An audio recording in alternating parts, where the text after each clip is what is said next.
Hi, my name's Natalie, and I'm the author of Crazy on the Inside, a memoir of nobody special. This book documents my road to opening my marriage and living a part-time single life for 1 week a month. Now, I wrote this book for two reasons. The first was for my children. I wanted them to feel empowered and encouraged to choose a life of happiness, one of total fulfillment.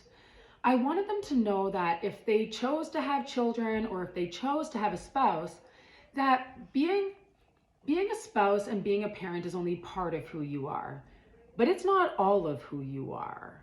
Who you are as a person still matters. Your hopes and dreams and goals, those all still matter.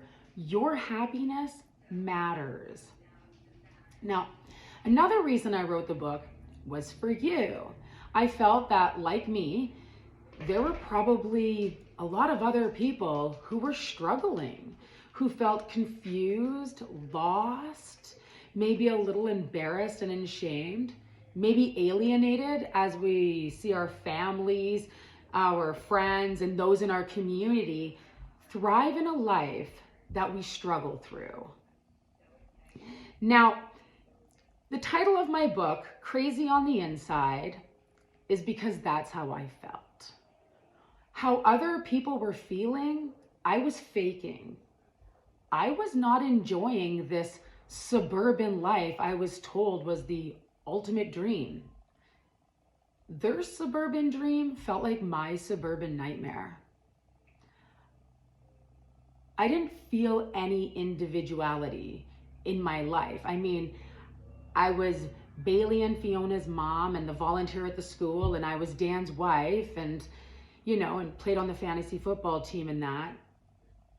But I didn't really exist in my own right. And that felt very suffocating. I felt that I was getting left behind and that what I wanted was always second, if at all. And it wasn't necessarily that my family was doing this so much as I was enabling it, as if that was my role, that was something I had to do. I live in suburbia and everyone else does it. Maybe I should too. Maybe if I keep doing this, eventually I will fall into happiness, the type that they seem to have. That never happened. In fact, it got worse.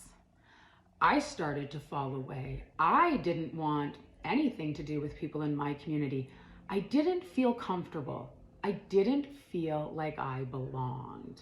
And that was really difficult for me. I didn't know what I was missing, but I knew something was. And I knew that there were things in my life that stopped me from exploring the rest of my life fully. I'm married and I have children. So that's two giant responsibilities there.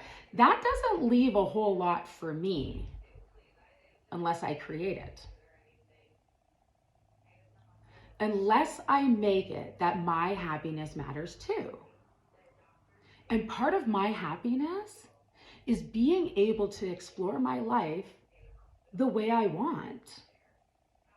Now, before Dan and I were ever engaged, I said to him, I could be committed to you forever, but I don't know if I can be monogamous. I had an affair in my first marriage. I told him immediately and filed for divorce. But I knew I never wanted anyone that genuinely cared and loved me to feel like that again. I definitely didn't want to be the reason. So, what are my options? Well, I can accept the fact that I struggle in monogamy and I fail at it a lot. It's only been with Dan that I can even say that I've been loyal to our commitment to just one another. However, I knew I had that trap door. I knew I had laid the groundwork to be able to potentially have that. I knew before I got married that I was committing myself to somebody who knew full well that potentially one day he would not be my only lover.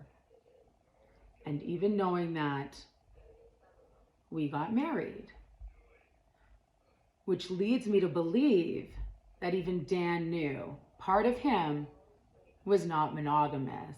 And at some point, he would be open to exploring that. Now, monogamy has become this default setting that's just handed down from a one-size-fits-all system, as if everybody's just supposed to enjoy this, thrive in this. But we don't. Millions of us don't. Let's look at Ashley Madison. Just off numbers, upwards of 65 million people belong to a platform that started out and is dedicated to helping people cheat on their partners. I mean, obviously, if they're going about it in a sneaky manner, we can assume that they're helping people who are in committed, monogamous relationships find a way to connect and cheat. So now we found a way around the commitment, and we're just going to burn the character to the ground, rather than find out why this is happening.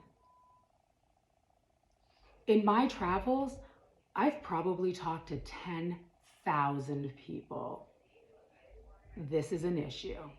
This is happening. A site like Ashley Madison doesn't thrive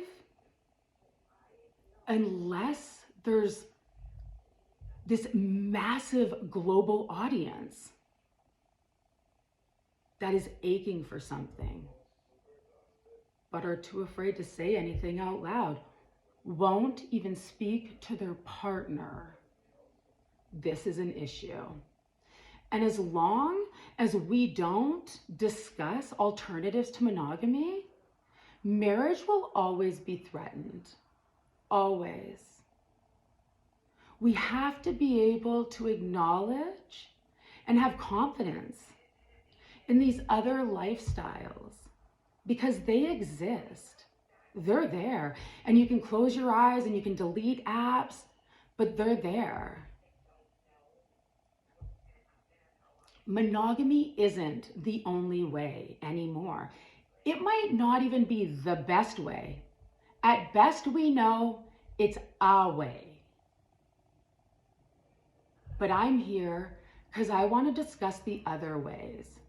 Because when I found a different way, I really thrived in my life. I really grew as a person, as a woman, as a mother, as a wife. These are valid lifestyles. And it's time that we treat them as such.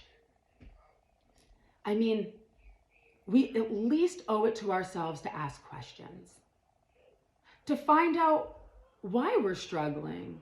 For many, just asking questions goes a long way in satiating those feelings, in just having a little bit more understanding. But we can't be afraid to talk about it. And I hope that you'll subscribe and come along with me, because we can create the community that we desire and thrive in. And we can do it openly, we can do it honestly, and we can do it respectfully.